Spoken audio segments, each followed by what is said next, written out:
జయ శుభకర వినాయక శ్రీకాణి భాగవర సిద్ధి వినాయక. నమస్కారం. ప్రేక్షకులందరికీ శుభోదయం. ఈనాటి శుభయోగం శీర్షికన కృష్ణ అంగారక చతుర్దశి మాస శివరాత్రి కలిసి వచ్చిన తరుణంలో ఎలాంటి విధి విధానాలు పాటిస్తే సమస్త శుభ ఫలితాలు చేకూరతాయో పరిశీలిద్దాం.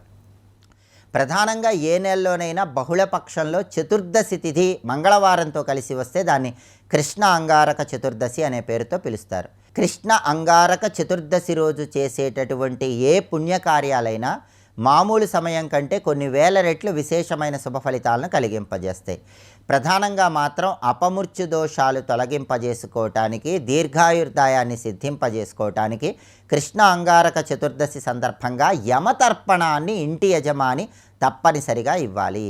ఈ యమతర్పణాన్ని ఎలా ఇవ్వాలంటే, ఇంటి యజమాని స్నానం చేసిన తర్వాత నల్ల నువ్వులు నీళ్లలో కలిపి, నల్ల నువ్వులు కలిపిన నీళ్లను దక్షిణ దిక్కు వైపు తిరిగి విడిచిపెడుతూ యమాయ ధర్మరాజాయ మృత్యవేచ అంతకాయచ వైవస్వతాయ కాలాయ సర్వభూత క్షమాయచ ఔదుంబరాయ దధ్నాయ నీలాయ పరమేష్టినే వృకోదరాయ చిత్తాయ చిత్రగుప్తాయ వై నమః అనే యమధర్మరాజుకు సంబంధించిన నామాలు పఠిస్తూ నల్ల నువ్వులు కలిపిన నీళ్లు దక్షిణ దిక్కు వైపు తిరిగి ఒక పళ్ళెంలో తర్పణంలాగా విడిచిపెట్టాలి. ఇలా మొత్తం నామాలు చదువుకోలేని వాళ్ళు యమాయ నమః యమం తర్పయామి, యమాయ నమః యమం తర్పయామి, యమాయ నమః యమం తర్పయామి అని 3 సార్లు అనుకుంటూ ఇంటి యజమాని నల్ల నువ్వులు కలిపిన నీళ్లు దక్షిణం వైపు తిరిగి విడిచిపెట్టి ఆ పళ్ళెంలో ఉన్న నీళ్లు ఎక్కడైనా మొక్కలో పోయాలి. ఇలా చేస్తే యమధర్మరాజు అనుగ్రహం కలుగుతుంది, అపమృత్యు దోషాలు తొలగింపజేసుకోవచ్చు. అలాగే ఈరోజు సూర్య భగవానుడికి కూడా ఇంటి యజమాని తర్పణం ఇవ్వటం ద్వారా సమస్త శుభ ఫలితాలు చేకూరతాయి. కృష్ణ అంగారక చతుర్దశి సందర్భంగా దేవాలయ ప్రాంగణంలో అన్నదానం చేసినా, వస్త్రదానం చేసినా కూడా జాతక దోషాల తీవ్రతను తగ్గింపజేసుకోవచ్చు. అలాగే ఈరోజు మాస శివరాత్రి, పరమేశ్వరుడి అనుగ్రహం కలగటానికి శివాలయానికి వెళ్ళి ధ్వజస్తంభం దగ్గర దీపాన్ని వెలిగించుకోవాలి. శివాలయ ప్రాంగణంలో కొబ్బరి నూనెతో దీపాలు వెలిగించాలి. శివాలయంలో పరమేశ్వరుడికి సమర్పించే నీరాజన సేవలు దర్శనం చేసుకోవాలి. వీలైతే ప్రదోషకాలంలో చండీ ప్రదక్షిణ చేయాలి. శివాలయ ప్రాంగణాన్ని శుభ్రం చేయాలి, అంటే సమ్మార్జన చేయాలి. శివాలయ ప్రాంగణాన్ని శుభ్రం చేయటం ద్వారా కూడా మాస శివరాత్రితో కూడిన కృష్ణ అంగారక చతుర్దశి సందర్భంగా శివానుగ్రహానికి ప్రతి ఒక్కరూ సులభంగా పాత్రులు కావచ్చు. ఈ ప్రత్యేకమైన విధి విధానాలు పాటిస్తూ పరమేశ్వరుడికి మహాన్యాసపూర్వక ఏకాదశి రుద్రాభిషేకం చేయించుకుంటే సమస్త శుభ ఫలితాలు చేకూరతాయి. మహాన్యాసపూర్వక ఏకాదశి రుద్రాభిషేకం చేయించుకోవటం వీలు కాని వాళ్ళు కనీసం పరమేశ్వరుడికి సంబంధించిన దశరుద్రనామాలు చదువుతూ గృహంలో అభిషేకం చేసుకున్నా కూడా శివానుగ్రహానికి ప్రతి ఒక్కరూ సులభంగా పాత్రులు కావచ్చు. రేపటి శుభయోగం శీర్షికన ఆషాఢ అమావాస్యకు ఉన్నటువంటి ప్రాధాన్యత ఏంటో, ఆషాఢ అమావాస్య సందర్భంగా దీపస్తంభ పూజ ఏ విధంగా నిర్వహిస్తే సమస్త శుభ ఫలితాలు చేకూరతాయో పరిశీలిద్దాం. నమస్కారం.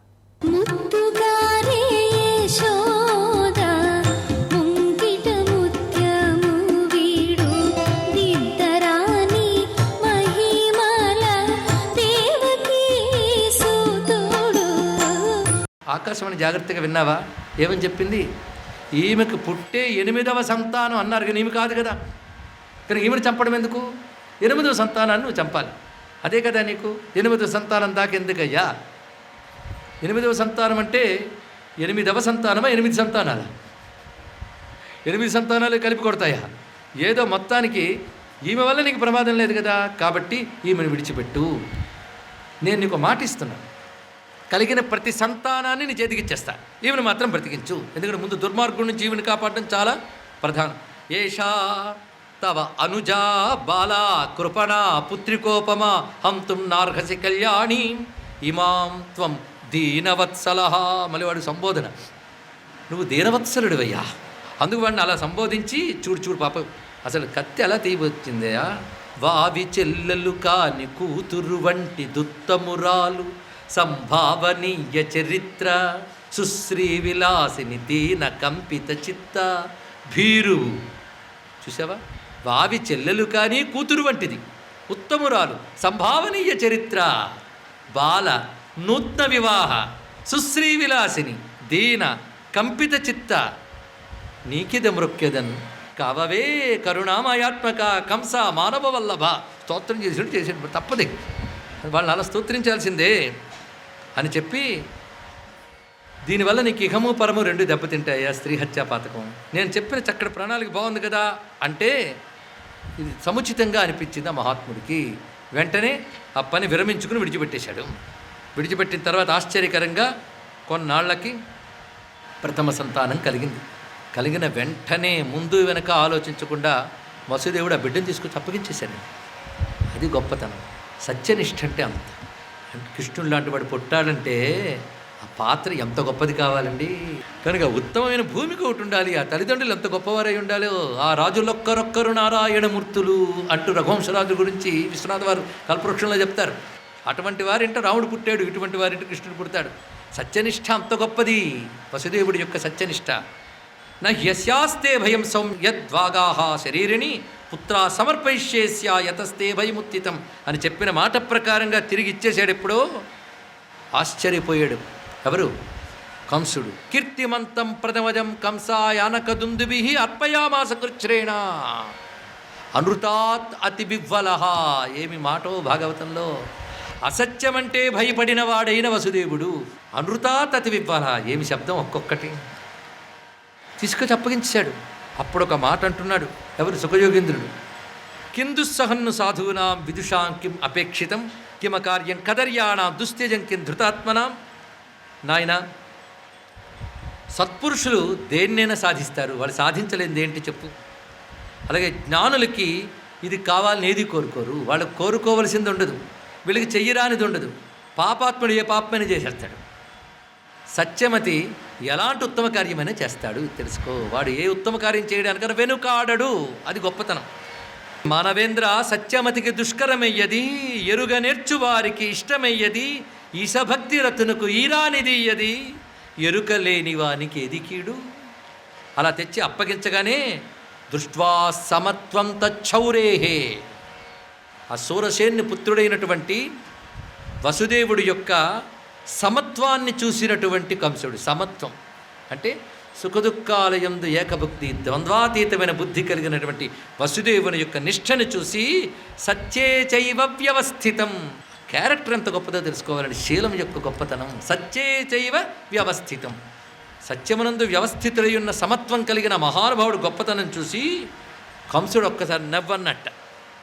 నాకు ప్రథమ సంతానం వల్ల ప్రమాదం లేదయ్యా, 8వ సంతానం వల్ల కదా వీడిని ఏం చేయనన్నట్ట. చూసారా సత్యనిష్ట అవతలవాడు మనస్సు మీద ఎలాంటి ప్రభావం చూపించిందో. వెంటనే సరే అని తీసుకున్నాడు. నందుడు మొదలైన గోపకులు వీరందరూ దేవతాంశంభూతులే. అలాగే యశోద మొదలైనటువంటి స్త్రీ కోటి కూడా దేవతాంశంభూతులే. ఈ విషయం ఊరకనే ఉండకుండా వెళ్ళి చెప్పేటవాడు నారదులు వారు. ఎవరితో? కంసుడితో. ఎప్పుడు చెప్పాడు? 6 పిల్లలు పుట్టిన తర్వాత. ఏడాదికి ఒకరు చెప్పున్న మొత్తం 6 పిల్లలు కలిగిన తర్వాత అప్పుడు నారదుడు వెళ్ళి ఇది విన్నావా అని అడిగట్టండి. వెంటనే చేయవలసిన పనులు చేస్తున్నాడు. ఏంటయ్యా అంటే ఇంతవరకు దేవకీదేవికి వసుదేవుని వలన కలిగినటువంటి మొత్తం 6 ఏకకాలంలో సంహరించాడు పాపాత్ముడైనటువంటి కంసుడు. మాతరం పితరం భ్రాతృన్ సర్వాంశ సుహృదస్తరా ఘ్రంతి యస్త్రుపోలుబ్ధ రాజాన ప్రాయశో భువి.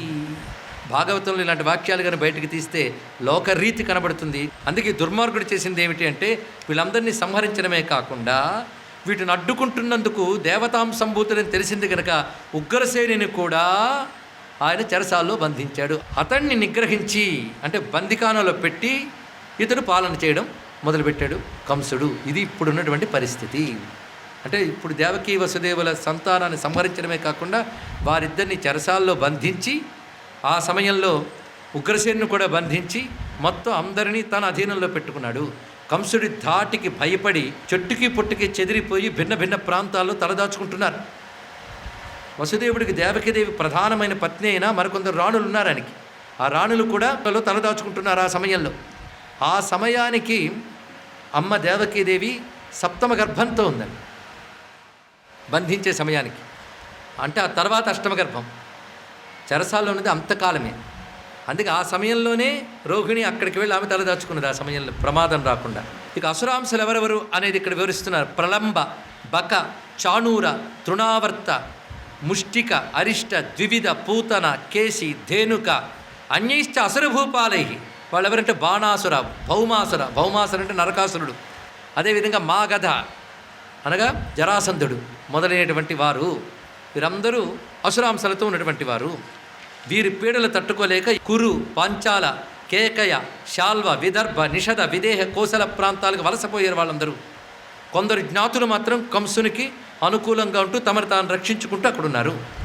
ఆ సమయంలో తల్లి యొక్క గర్భంలో సప్తమమైన విష్ణు తేజస్సు ప్రవేశించింది. సప్తమో వైష్ణవం ధామ యం అనంతం ప్రచక్షతే. విష్ణువు యొక్క అంశరూపమైన అనంతుడు సప్తమ గర్భంలో ప్రవేశించాడు. గర్భో బభూవ దేవక్యా.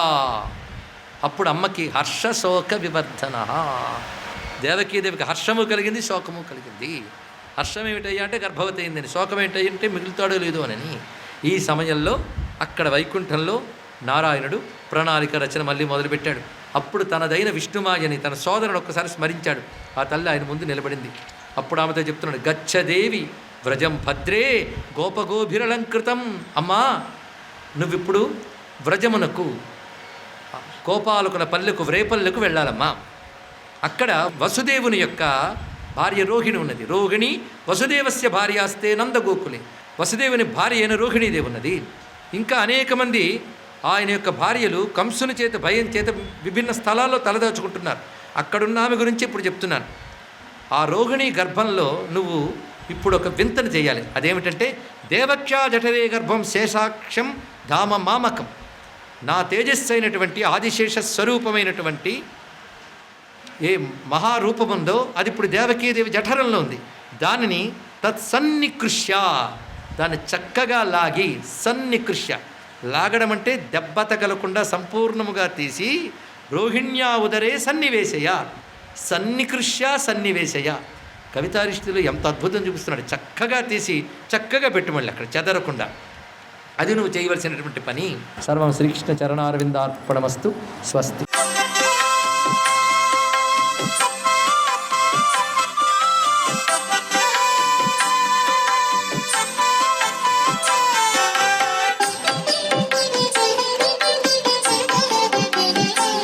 ఓం నమో నారాయణాయ. ఓం నమః శివాయ. శ్రీమాత్రే నమః.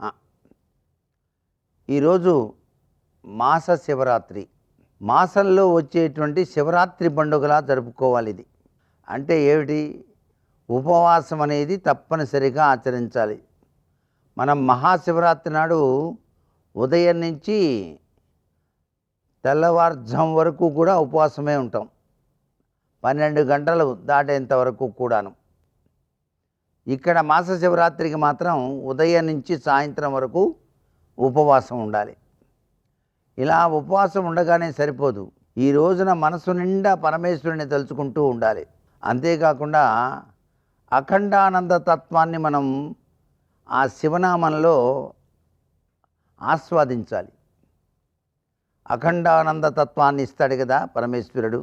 అందుకని అలా మనసు నిండా పరమేశ్వరుని తలుస్తూ అనుక్షణం కూడా శివనామం చేస్తూ మారేడు వృక్షం దగ్గరికి వెళ్ళి 3 ప్రదక్షిణాలు ఆచరించాలి. 3 ప్రదక్షిణాలు అయిన తర్వాత అక్కడ దీపారాధన చేసి, ముగ్గు పెట్టి దీపారాధన చేసి నైవేద్యంగా చిమ్మిరి ఉండబెట్టాలి. చిమ్మిరి ఉండ అంటే పరమేశ్వరుడికి చాలా ప్రీతి. అమావాస్య రోజు ఎవరైతే చిమ్మిరి ఉండను పరమేశ్వరుడికి సమర్పిస్తారో వారికి అద్వితీయమైన అదృష్టం పడుతుంది. అందుచేత మారేడు వృక్షం సాక్షాత్తు లక్ష్మీ స్వరూపం కదండి. ఆ యొక్క మారేడు దళాన్ని ఎవరైతే తనకు సమర్పిస్తారో, అంటే పరమేశ్వరుడికి సమర్పిస్తారో, వారికి సమస్త ఐశ్వర్యాల్ని ప్రసాదిస్తాను అన్నాడు పరమేశ్వరుడు. ఇది మనకు మహాశివపురాణం తెలియజేసింది. కాబట్టి మారేడు కాయలో ఉండేటువంటి విభూతిని, కాయ బాగా ఎండిపోయిన తర్వాత గుజ్జు తీస్తే లోపల విభూతి వేసుకొని మనం ఉపయోగించుకోవచ్చు. ఆ మారేడు కాయలో ఉన్న విభూతిని చక్కగా నీళ్లు వేసి 2 చుక్కలు ఇట్లా అని నుదుట, హృదయానికి, చేతులకి, పొట్టకి రాసుకుంటే పరమేశ్వరుడు దివ్యవంతమైన అనుగ్రహాన్ని ప్రసాదిస్తాడు అని శాస్త్రం. సర్వే జనా సుఖినో భవంతు.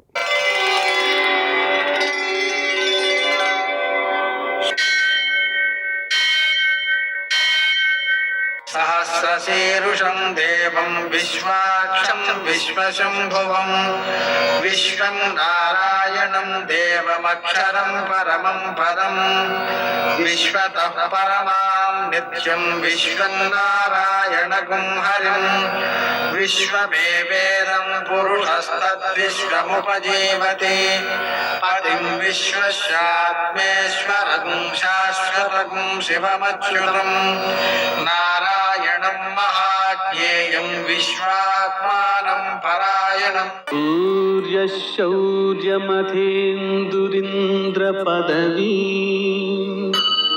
सन्मङ्गलं मङ्गलम् మర్కటేశ మహోత్సాహ సర్వశోక వినాశన శత్రువును సంహర మాం వృక్షశ్రియందాపయమే ప్రభో. నేటి కాలమాన విశేషాలను గమనిద్దాం. స్వస్తి శ్రీ చాంద్రమాన పరాభవనామ సంవత్సరం దక్షిణాయనం గ్రీష్మ ఋతువు ఆషాఢమాసం కృష్ణపక్షం మంగళవారం. సూర్యోదయం 6:02 సూర్యాస్తమయం 6:41 తిథి చతుర్దశి రాత్రి 1:54 వరకు. నక్షత్రం పునర్వసు ఉదయం 10:09 వరకు. వర్జం సాయంకాలం 5:26 నుంచి 6:54 వరకు. దుర్ముహూర్తం ఉదయం 8:34 నుంచి 9:24 వరకు. మరల రాత్రి 11:13 నుంచి 11:59 వరకు. అమృతకాలం ఉదయం 7:59 నుంచి 9:26 వరకు. మరల రాత్రి 2:10 నుంచి 3:35 వరకు. రాహుకాలం మంగళవారం కాబట్టి మధ్యాహ్నం 3 నుంచి 4:30 వరకు. అష్టకౌరుగు రీత్యా శుభప్రదమైన సమయం ఉదయం 11 గంటలకి. నేటి విశేషం మంగళవారం చతుర్దశి. దీనివలన భౌమ చతుర్దశి అని అంటారు దీన్ని. భౌమ చతుర్దశి సందర్భంగా మనం ఏ పుణ్యం చేసినా అది 60,000 జన్మలకు సరిపడినంత పుణ్యాన్ని కలుగజేస్తుంది, అక్షయమైన పుణ్యాన్ని కలుగజేస్తుంది. పాపం చేస్తే అది కూడా 60,000 జన్మలకు సరిపడినంత అక్షయమైన, ఎంత అనుభవించినా తరగని పాపాన్ని కలుగజేస్తుంది ఒక్క పాపం. అందుకని ఈరోజు చాలా జాగ్రత్తగా ఉండి మనం దానం చేసుకోవాలి, నదీ స్నానం చేసుకోవాలి, పరోపకారం చేయాలి. ఇలా రోజంతా భగవన్నామం స్మరించుకుంటూ ఉండాలి. అలా చేయడం మంచిది. శ్రీ గణేశ రుణం చెంది మోక్షం మీదేహి తక్షణం అనేటువంటి మంత్రాన్ని కనుక ఈరోజు జపించుకుంటున్నట్లయితే రోజంతా మనకి అత్యంత సుఖప్రదంగా అన్ని రకాల రుణాలు, అంటే మోక్షానికి ఆటంకమయ్యేటువంటి పలు రకాల కనిపించని రుణాలు కూడా తీరిపోతాయి. అలాగని కృష్ణ అంగారక చతుర్దశి కాబట్టి దీనివలన మరో ముఖ్య విశేషం ఉంది. కృష్ణాంగారక చతుర్దశి అంటే కృష్ణపక్షము మంగళవారము చతుర్దశి కలిసినటువంటి శుభ సందర్భంలో గోమయ స్నానం, యమతర్పణాలు చేసినట్లయితే సంవత్సరం చేసిన పాపం అంతా పోతుంది. యమునకు తర్పణాలు ఇవ్వడం ద్వారా యమాయ నమః, ధర్మరాజాయ నమః అని ఒక 14 నామాలు ఉన్నాయి. వాటితో మనం తర్పణాలు ఇవ్వాలి. ఇక్కడ తండ్రి లేని వాళ్ళు దక్షిణంగా తిరిగి పితృతీర్థంతో తిలతర్పణాలు ఇవ్వాలి. తండ్రి గలవాళ్ళు, స్త్రీలు అందరూ కూడా, పిల్లలు అందరూ కూడా అక్షతలతో దేవతీర్థంతో దక్షిణంగా తిరిగి ఇవ్వాలి. ఈ విధంగా చేయడం ద్వారా సంవత్సరం చేసినంత పాపం పోతుంది. అది చాలా విశేషం కదా. అందుకని ఆ కొద్ది సమయాన్ని 10 నిమిషాలు పడుతుంది. యమాయ నమః, ధర్మరాజాయ నమః మొదలైన నామాలతో 14 నామాలతో చేయడం వల్ల. అందుకని ఆ విధంగా చేయడం ఉత్తమమైన ఫలితాలను అందజేస్తుంది. మరో ముఖ్య విశేషం మాస శివరాత్రి. మాస శివరాత్రి సందర్భంగా మనం ఉదయం, మధ్యాహ్నం, సాయంకాలం, అర్ధరాత్రి పూజ చేసుకోవచ్చు. ఆ విధంగానే అభిషేకాదులు చేసుకోవచ్చు. అంత శక్తి లేని వారు సాయంకాలం చేసుకోవచ్చు, మళ్ళీ అర్ధరాత్రి చేసుకోవచ్చు. ఈ విధంగా చేయడం ద్వారా సకల పాపాలు క్షయమవుతూ ఉంటాయి. అందువలన మనకు మనశ్శాంతి ఏర్పడుతుంది, మనశ్శుద్ధి ఏర్పడుతుంది, సరి అయినటువంటి నిర్ణయాలు తీసుకోగలుగుతాం, ఉత్తమమైన ఫలితాలను ఆర్జించగలుగుతాం. అన్నిటికంటే మోక్షమందు ఆసక్తి కలుగుతుంది, మోక్షాన్ని పొందే అవకాశం ఏర్పడుతుంది. నేటి ఆణిముత్యాలు.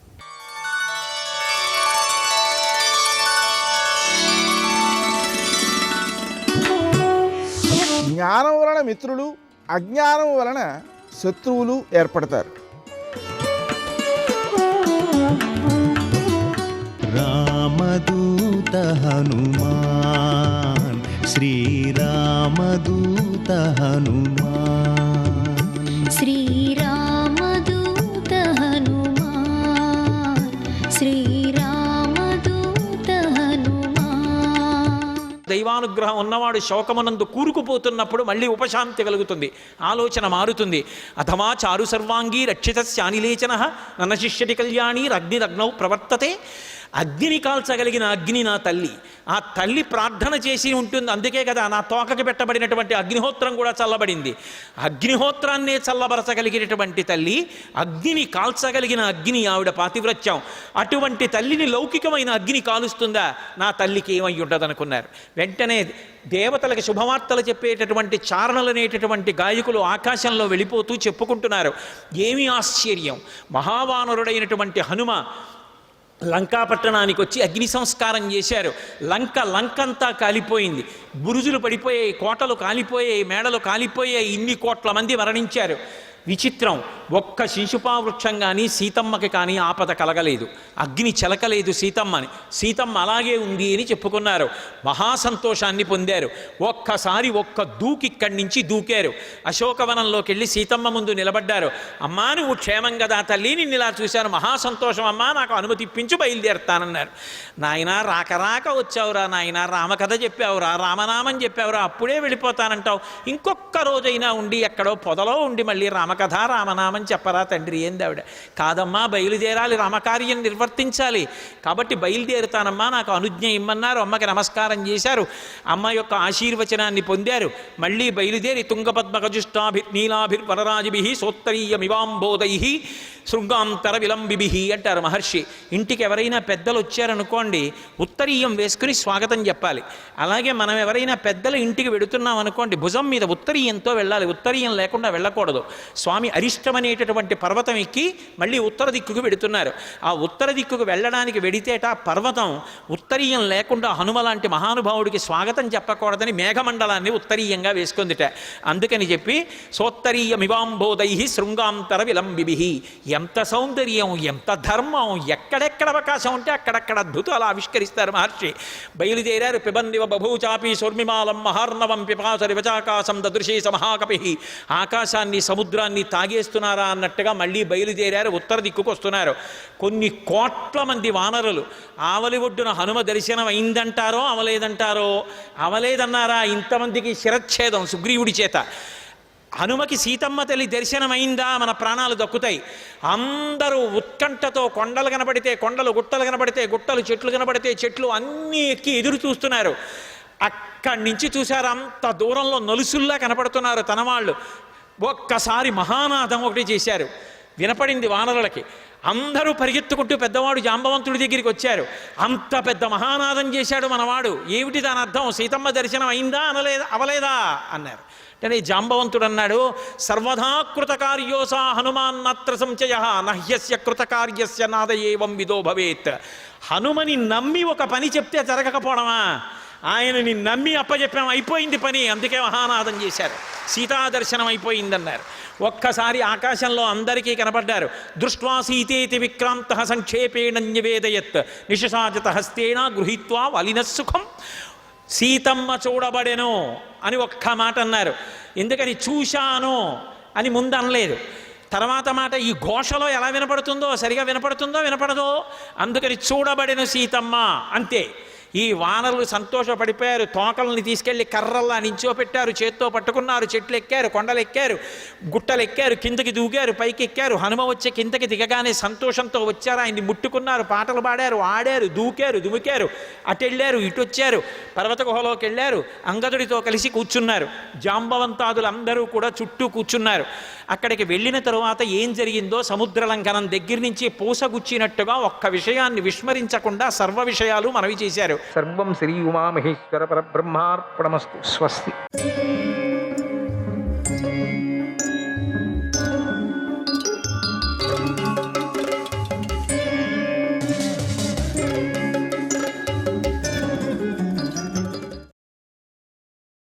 ఓ దారుక కుమార, నువ్వు సూత కులంలో పుట్టావు. సూత కర్మను బాగా నేర్చుకున్నావు. యుద్ధంలో మా వంశీయులు నడుచుకునే ధర్మం కూడా నీకు తెలుసు. ఓ సూతనందన, మా వంశీయుల చరిత్ర నీకు తెలుసు కనుక యుద్ధంలో ఉన్నవాడిని ఎప్పుడూ కూడా నువ్వు ఇలా దూరంగా తీసుకొని వెళ్ళకు. మోహంలో పడి యుద్ధం నుండి వెనక్కు తిరిగితే నా తండ్రి శ్రీకృష్ణుడు ఏమనుకుంటాడు? బలవంతుడైన బలరాముడు నన్ను చూసి ఏమనుకుంటాడు? సింహం వంటి వాడైన సాత్యకి ఏమనుకుంటాడు? యుద్ధం నుండి వెనక్కు వచ్చిన నన్ను చూసి యుద్ధంలో విజయం సాధించే సాంబుడు ఏమనుకుంటాడు? చారుదేష్ణుడు, గదాసారణుడు, అక్రూరుడు నన్ను చూసి ఏమనుకుంటారు? నన్ను చూసి వారి భార్యలు కూడా నవ్వుకుంటారు కదా. ఈ ప్రద్యుమ్నుడు భయపడి యుద్ధాన్ని విడిచి వస్తున్నాడు, ఇతడిని అందరూ విడిచిపెట్టండి అంటారే గాని ఇతడు వీరుడు, శూరుడు, గొప్పగా పరాక్రమం చూపించాడు, తప్పించుకొని వచ్చాడు, వీడికి ముద్దులు పెట్టుకుందామని ఎవరు అనరు కదా, అని ఎవరు కూడా చెప్పరు కదా. ఇలా నన్ను చూసి నవ్వుకోవటం నాకు మరణం కంటే ఎక్కువేనని భావిస్తాను. ఇటువంటి పరిస్థితి నాకు ఎప్పుడూ కల్పించకు. నా తండ్రి నాపై భారాన్ని మోపి ధర్మరాజు చేసే యజ్ఞానికి వెళ్ళాడు. ఈరోజు నేను చేసిన తప్పు నేనే సహించలేకపోతున్నాను. ఓ సారథి, సాల్వుడిని ఎదుర్కోవటానికి వీరుడైన కృతవర్మ వెళ్ళాడు. అప్పుడు నేనే అతడిని నివారించాను కూడా. నేనే సాల్వుడిని అడ్డుకున్నాను. నువ్వు ఇక్కడే ఉండు అని చెప్పాను. నా మాటకు కృతవర్మ గౌరవించాడు, వెనక్కు తిరిగి వెళ్ళాడు. అప్పుడు ఏ ముఖం పెట్టుకొని అతడి దగ్గరకు వెళ్ళమంటావు? అతడికి నేను ఏం చెప్పాలి చెప్పు? శంఖము, చక్రము, గద ఇలా ఆయుధాలను ధరించి అజేయుడైన శ్రీకృష్ణుడు నా దగ్గరకు వచ్చినప్పుడు నేనేం చెప్పాలి చెప్పు? సాత్వికి, బలదేవుడు, అందక, వృష్టి వంశీయులు ఎల్లప్పుడూ నాతో పోటీ పడుతూ ఉంటారు. వాళ్ళకి ఏం చెప్పాలి? నేను యుద్ధాన్ని విడిచిపెట్టి శత్రువుల బాణాలతో కొట్టబడి మూర్ఛపోయాను, తర్వాత ఇలా నీ చేత దూరంగా తీసుకొని రాబడ్డాను, ఇక నేను జీవించలేను. ఓ దారుక కుమారా, అందుచేత శీఘ్రంగా యుద్ధభూమికి తీసుకొని వెళ్ళు. ఇక ఎలాంటి ఆపద వచ్చినా కూడా నువ్వు ఈ పని చెయ్యకు. యుద్ధంలో భయపడి దూరంగా వెళ్ళటాన్ని నేను గొప్పగా భావించడం లేదు. ఓ సూతపుత్ర, యుద్ధాన్ని కోరుకొని నన్ను తొందరగా యుద్ధభూమికి తీసుకొని వెళ్ళు అన్నాడు ప్రద్యుమ్నుడు. శ్రీకృష్ణాయ పరమాత్మనే నమః. 19వ అధ్యాయం. వాసుదేవుడు ఇలా చెప్పాడు: ఓ ధర్మరాజా, ప్రద్యుమ్నుడు తన సారథికి వీరధర్మాన్ని చెప్పగా సారథి ప్రద్యుమ్నుడితో ఇలా అన్నాడు: ఓ రుక్మిణీ కుమార, యుద్ధంలో గుర్రాలను అదుపు చేసే నాకు భయం లేదు. మీ వంశీయులు చేసే యుద్ధం గురించి నాకు తెలుసు. నాకు ఎలాంటి చెడు అభిప్రాయము లేదు. సారథి యొక్క ధర్మం ఇలా చెప్పబడింది: అన్ని దశల్లో కూడా సారథికి రథికుడిని రక్షించటమే ముఖ్యము. ఆ సమయంలో నువ్వు బాగా గాయపడి ఉన్నావు, హింసించబడి ఉన్నావు. సాల్వుడు వేసినటువంటి బాణంతో నువ్వు బాగా దెబ్బతిని మూర్ఛపోయి ఉన్నావు. అందువల్ల నేను నిన్ను దూరంగా తీసుకొని వెళ్ళాను. ఓ కేశవనందన, ఇప్పుడు నీకు తెలివి వచ్చింది. ఇక నేను గుర్రాలను ఎలా నడుపుతానో చూడు. నేను దారుకుడి పుత్రుడిని. సారథ్యం ఎలా చెయ్యాలో నాకు తెలుసు. ఇక నా సారథ్య విద్యను ప్రదర్శించి చూడు. ఈ రథం సాల్వసేనంలోకి ఎలాంటి భయం లేకుండా ప్రవేశిస్తుందని రథాన్ని సారథి వేగంగా యుద్ధభూమిలోకి పరిగెత్తించాడు. అప్పుడు యుద్ధభూమిలో ఆ దారుక పుత్రుడు గుర్రాలను మండలాకారంగా తిప్పాడు, సమానంగా త్రిప్పాడు, వంకరగాను కుడి ఎడమలకు తిప్పాడు. ఇలా చిత్ర విచిత్రములైన గతులతో రథాన్ని నడిపించాడు. గుర్రాలు చర్నాకోల దెబ్బల బాగా తిని ఆకాశంలోకి ఎగురుతున్నట్లుగా పరిగెత్తాయి. ఆ హస్తలాఘవం, చేతి నేర్పుగల దారుకుడికి పుత్రుడి గురించి తెలిసిన గుర్రాలు పాదాలను నేలకు తాకించకుండా పరిగెత్తాయి. అంత వేగంగా పరిగెత్తాయి. సాల్వ సైన్యం కుడివైపుకు ఉండేటట్లుగా దారుకపుత్రుడు రథాన్ని తీసుకువెళ్ళాడు. ఆ ఘటన చాలా అద్భుతంగా జరిగింది. దాన్ని చూసి సాల్వుడు సహించలేకపోయాడు. వెంటనే 3 బాణాలు ప్రయోగించి ప్రద్యుమ్నుడి సారథిని హింసించాడు. అప్పుడు దారుకుడి పుత్రుడు ఆ బాణం గురించి చింతించలేదు, మళ్ళీ అపసవ్యంగానే వెళ్ళాడు. సాల్వుడు తట్టుకోలేకపోయాడు. ప్రద్యుమ్నుడిపై అనేక బాణాలను ప్రయోగించాడు.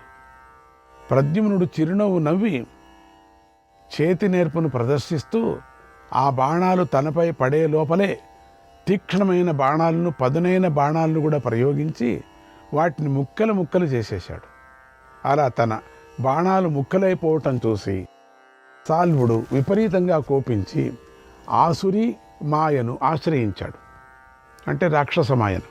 ఆసురీ మాయతో బాణాలను విడిచిపెట్టాడు. మహాబలమైన ఒక అస్త్రాన్ని ప్రద్యుమ్నుడికి పైకి ప్రయోగించాడు.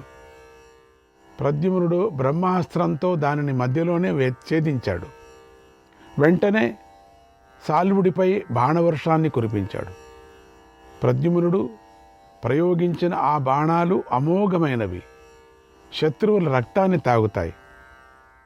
అవి సాల్వుడు ప్రయోగించిన అస్త్రాన్ని నాశనం చేస్తాయి. అంతటితో ఆగకుండా ఆ బాణాలు సాల్వుడి శిరస్సు పైన, వక్షస్థలం మీద, ముఖం మీద పడి తీవ్రంగా దెబ్బతీశాయి. దాంతో సాల్వుడు మూర్ఛిపోయాడు. అలా నీచుడైన సాల్వుడు బాణాల దెబ్బలతో బాధపడి కింద పడిపోయాడు. అప్పుడు ప్రద్యుమ్నుడు శత్రువులు నశింపజేసే ఒక ఉత్తమ బాణాన్ని సంధించాడు. దానిని పూర్వం యాదవ వీరుడందరూ పూజించి గౌరవించారు. అది సర్పం యొక్క విషంతో ప్రకాశిస్తుంది, అగ్నిజ్వాలలాగా వెలిగిపోతుంది. అటువంటి బాణాన్ని చూసి అంతరిక్షంలో ఉన్నవాళ్ళు ఆహాకారాలు చేశారు. అప్పుడు ఇంద్రుడు, కుబేరుడు మొదలైన దేవగణాలు నారద మహర్షిని పంపించారు. వాయుదేవుణ్ణి కూడా పంపించారు. వారిద్దరూ ప్రద్యుమ్నుడికి వద్దకు వచ్చి దేవతల మాటను ఇలా చెప్పారు: ఓ వీరా, ఈ సాల్వరాజును నువ్వు చంపకు, వెంటనే బాణాన్ని ఉపసంహరించు. ఇతడు యుద్ధంలో నీ చేత చంపదగిన వాడు కాదు, నీ చేతిలో మరణించవలసిన వాడు కాదు. ఈ బాణాన్ని ప్రయోగిస్తే యుద్ధరంగంలో అందరూ వధించబడతారు, సంహరించబడతారు. ఇతడి మరణం శ్రీకృష్ణుడి చేతిలో రాసి పెట్టబడి ఉంది, అది అసత్యం చెయ్యకు అన్నారు. ఆ మాటలు విని ప్రద్యుమ్నుడు ఆనందించి ఆ ఉత్తమ బాణాన్ని ఉపసంహరించాడు, అమ్ముల పొదిలో పెట్టుకున్నాడు. తర్వాత సాల్వుడు పైకి లేచి ప్రద్యుమ్నుడి బాణాలతో పీడించబడ్డాడు. దుఃఖిస్తున్న మనస్సుతో వేగంగా యుద్ధభూమి నుండి వెళ్ళిపోయాడు. క్రూరుడైన సాల్వుడు ఇలా ప్రద్యుమ్నుడి సేనతో హింసించబడి ఓడిపోయి ద్వారకను విడిచిపెట్టాడు. శోభ విమానాన్ని ఎక్కి ఆకాశంలో ఎగురుకుంటూ వెళ్ళిపోయాడు. శ్రీకృష్ణాయ పరమాత్మనే నమః. 20వ అధ్యాయం. ఓ ధర్మరాజా, నీ రాజసూయ యాగం పూర్తి అయిన తరువాత నేను ద్వారకా నగరానికి వెళ్ళాను. ద్వారక అంతా శోభ కోల్పోయి ఐశ్వర్యహీనమై ఉంది. అలంకారాలు లేని స్త్రీలాగా ఉంది. ద్వారకలో వనాలు, ఉపవనాలు నామరూపాలు లేకుండా నాశనమైపోయాయి. వాటిని చూసి నాకు సందేహం కలిగింది. కృతవర్మను ఇలా అడిగాను: ఓ కృతవర్మ, ద్వారకకు ఏమైంది? ద్వారకలో ఏం జరిగింది? వృష్టి వంశీయులోని స్త్రీలు, పురుషులు అందరూ, వంశంలో నుండే వాళ్ళందరూ కూడా ఎందుకు బాధపడుతున్నారు? ఏం జరిగిందో నాకు నిజం చెప్పు అని అడిగాడు. అప్పుడు కృతవర్మ ఇలా అన్నాడు: ఓ కృష్ణ, సాల్వుడు వచ్చి ద్వారకను ముట్టడించాడు, అంతా సర్వనాశనం చేసి ఇక్కడి నుంచి వెళ్ళిపోయాడు అని చెప్పాడు. నేను విషయాన్ని గ్రహించి సాల్వుడిని వధించాలని నిర్ణయించుకున్నాను. తర్వాత నగరంలోని ప్రజలందరినీ ఓదార్చాను. రాజైన ఉగ్రసేనుని ఓదార్చాను. వసుదేవుణ్ణి, వృష్టి వంశీయులందరినీ ఓదార్చి ఇలా ఉత్సాహపరిచాను: యాదవ శ్రేష్ఠులారా, భయపడకండి, దుఃఖించకండి. నేను వచ్చేసాను కదా, ఇక నేను చూసుకుంటాను. మీరు కూడా నగరాన్ని రక్షించే విషయంలో ఎప్పుడూ జాగ్రత్తగా ఉండండి. మిమ్మల్ని, ఈ నగరాన్ని బాధించిన ఆ సాల్వుడిని నేను వదలను. వాడిని వధించటానికి ఇప్పుడే వెళుతున్నాను. వాడిని చంపకుండా తిరిగి ద్వారకకు రాను. నన్ను నమ్మండి. శోభ నగరాన్ని కూడా నాశనం చేసిన తరువాతే నేను మళ్ళీ ద్వారకకు వస్తాను. అప్పుడే మిమ్మల్ని చూస్తాను. శత్రువులకు భయాన్ని కలిగించే ఈ దుందుబిని 3 సార్లు మ్రోగించండి అని యదువీరులందరినీ నేను ఊరడించాను. వారందరూ ఎంతో సంతోషించి, కృష్ణా నీకు జయం, నీకు శుభం, వెళ్ళిరా, శత్రువులను సంహరించి తిరిగిరా అన్నారు. ఆశీస్సులు ఇచ్చారు, అభినందించారు. విప్రులు శుభం పలికారు. ప్రణమ్య శిరసా భవం అని నేను శిరస్సు వంచి శివుడికి నమస్కరించాను. సైభ్య సుగ్రీవులనే గుర్రాలు కట్టిన రథాన్ని ఎక్కి శ్రేష్టమైన పాంచజన్య శంఖాన్ని పూరించాను. చతురంగ బలాలతో కలిసి సాల్వుడిపైకి యుద్ధానికి వెళ్ళాను. అనేక దేశాలను దాటాను, పర్వతాలను దాటాను, సరస్సులను నదులను దాటాను. మార్తికావత నగరానికి చేరాను. అక్కడ సాల్వుడు లేడు. శోభ విమానంలో సాగర సమీపంలో వెళుతున్నాడని తెలుసుకున్నాను. వెంటనే అక్కడికి వెళ్ళాను. సాల్వుడు సముద్ర మధ్యలో ఉన్న ఒక ద్వీపంలో శోభ విమానంలో తిరుగుతున్నాడు. దూరం నుండే నన్ను చూసి వాడు గర్వించాడు. మాటిమాటికి నన్ను యుద్ధానికి రమ్మని పిలిచాడు. అప్పుడు నేను ప్రాణాలను హరించే బాణాలను వాడి విమానంపైకి ప్రయోగించాను. అవి వాడి శోభ విమానాన్ని తాకలేదు. నాకెంతో కోపం వచ్చింది. ఇంతలో వాడు కోపించి నాపై 1000 బాణాలను ప్రయోగించాడు. ఆ బాణాలతో నా సారథిని, గుర్రాలను, సైనికులను చెల్లాచెదురు చేశాడు. అప్పుడు నేను ఆ బాణాలను లక్ష్యపెట్టక యుద్ధం చేశాను. తర్వాత సాల్వుడి అనుచరులు నాపైకి 1000 కొద్ది బాణాలు ప్రయోగించారు. నా గుర్రాన్ని, రథాన్ని, సారథి అయిన దారుకుణ్ణి బాణాలతో కప్పేశారు. అప్పుడు మేము ఎవ్వరికీ కనిపించలేదు. నేను విజృంభించి 1000 కొద్ది బాణాలను ప్రయోగించాను. నా బాణాల దాటికి శోభ విమానం ఆకాశంలో క్రోసెడు దూరం వెళ్ళిపోయింది. అందువల్ల శాల్వుడు నా సైనికులకు కనిపించలేదు. అప్పుడు నా సైనికులందరూ సింహనాదాలు చేశారు. కరతాళ ధ్వనులతో నన్ను సంతోషపెట్టి ఉత్సాహపరిచారు. అప్పుడు నేను ప్రయోగించిన బాణాలు దానవులను సంహరించాయి. నా బాణాల చేత చంపబడ్డ సైనికులు మహాసముద్రంలో పడిపోయారు వాళ్ళందరూ కూడా. అప్పుడు శోభ విమానంలో పెద్ద కోలాహలం బయలుదేరింది. నేను ప్రయోగిస్తున్న బాణాలకు చేతులు తెగిపోయిన దానవులు కబంధుడిలాగా కనిపించారు. భయంకరమైన శబ్దం చేస్తూ సముద్రంలో పడిపోసాగారు. అలా పడిన ఆ దానవులను సముద్రంలో నివసించే జలజంతువులు తింటున్నాయి. అది చూసి నేను పాంచజన్య శంఖాన్ని పూరించాను. అందుకు శాల్వుడు కోపించాడు. నాతో మహాయుద్ధం చేశాడు. నాతో మహాయుద్ధంలో మాయాయుద్ధం చేశాడు. నాపైకి గదలు, హలాలు విసిరేశాడు. వాడికి రాక్షసుడికి మాయాయుద్ధం కదా, ప్రాసాలు, శూలాలు విసిరేశాడు. శక్తి, పరశువులు అనేటువంటిది త్రిశూలం రూపంగా ఉంటుంది, విసిరేశాడు. ఖడ్గాలు, శక్తులు విసిరేశాడు. శక్తులు అంటే ముళ్ళుగా ఉంటుంది అది. వజ్రాలు, వృష్టి, కనప, బాణాలు, పట్టిశాలు, ఇవంతా ఇప్పుడే మనం పేరు వింటున్నాం, లేకపోతే ఎప్పుడు వినటానికి వీల్లేదు అనే ఆయుధాలు ప్రయోగించాడు. భుషుండి మొదలైన ఆయుధాలైతే నాపై నిరంతరంగా పడ్డాయి. వాడు ఆ భుషుండిని ప్రయోగించాడు. అప్పుడు నేను నా మాయను ప్రయోగించి సాల్వుడి మాయను నాశనం చేశాను. అంతవరకు నేను మాయ ప్రయోగించలేదు. వాడు ప్రయోగించిన తర్వాత నా మాయ ప్రయోగించాను. వాడు వెంటనే పర్వతాలను పట్టుకొని నాతో యుద్ధం చేశాడు. పర్వతాలంతా తీసేసుకున్నాడు ఒకటొకటిగా. మళ్ళీ మాయను ప్రయోగించాడు. అంత చీకటిమయం చేసేశాడు. అంతలోనే మళ్ళీ వెలుతురు వచ్చేలాగా చేశాడు. ఇలా మాయతో ఆట ఆడుకున్నాడు. ఒక్కసారిగా ఆకాశంలో మేఘాలు క్రమ్ముకున్నాయి. మళ్ళీ ఆకాశం స్వచ్ఛంగా నిర్మలైపోయింది. మరొకసారి బాగా చలి వ్యాపించింది.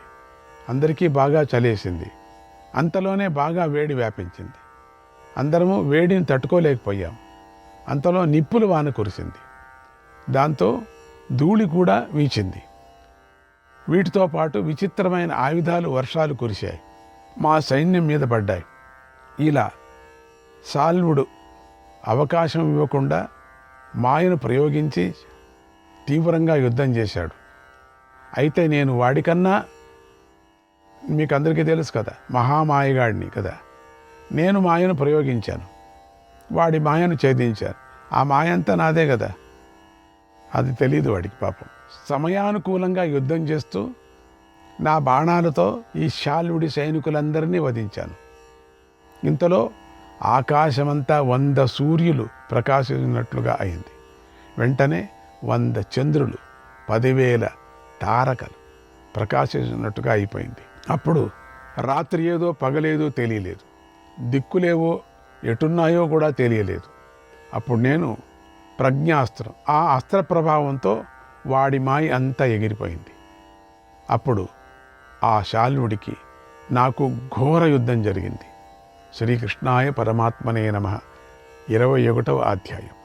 శ్రీకృష్ణుడు ధర్మరాజుకు ఇలా చెప్పాడు: ఓ ధర్మరాజా, శాల్వుడు నాతో యుద్ధం చేస్తూ హఠాత్తుగా ఆకాశానికి ఎగిరాడు. నన్ను జయించాలనే కోరికతో నాపై శతఘ్నులను విసిరేశాడు. గదలను, మండుతున్నటువంటి శూలాలను, ముసలాలను, ఖడ్గాలను విసిరేశాడు. వేగంగా నాపై వస్తున్నటువంటి ఆయుధాలను నేను వెంటనే ముక్కలు ముక్కలు చేశాను. ఆకాశంలో సంచరించే శత్రువును ఆకాశంలోనే చంపాలని నిశ్చయించుకున్నాను. నేను వేగంగా బాణాలను ప్రయోగించి వాడి ఆయుధాలను 2 ముక్కలుగా 3 ముక్కలుగా ఖండించాను. అప్పుడు ఆకాశంలో పెద్ద ధ్వని ఏర్పడింది. అది చూసి కోపించిన శాల్వుడు ఒక్కసారిగా 1,00,000 బాణాలను నా పైకి ప్రయోగించాడు. నా సారథిని, గుర్రాలను, రథాన్ని చెల్లాచెదురు చేశాడు.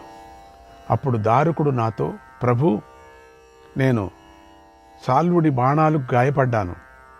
నేను స్పృహ కోల్పోతున్నాను.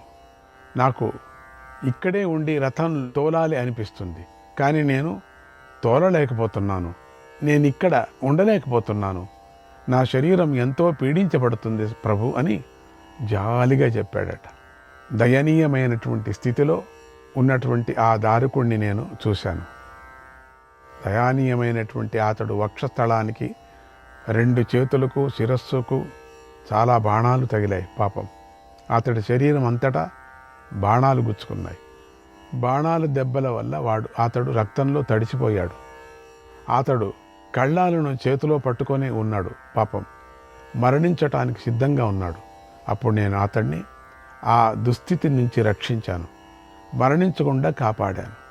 ఇంతలో ద్వారకలో నివసించే ఉగ్రసేనుడు సేవకుడు నా దగ్గరికి హడావుడిగా వచ్చాడు. అతడెంతో కంగారు పడుతూ ఇలా అన్నాడు: ప్రభు, మీకు ద్వారకాధిపతి అయినటువంటి ఉగ్రసేనుడు సందేశాన్ని పంపించాడు. అదేం సందేశం అప్ప అది? ఆయన మాటలు ఇవి: ఓ కృష్ణ, నువ్వు అక్కడ యుద్ధం చేస్తూ ఉంటే సాల్వుడు ఈవేళ ద్వారకకు వచ్చాడు. శ్రీకృష్ణాయ పరమాత్మనే నమః.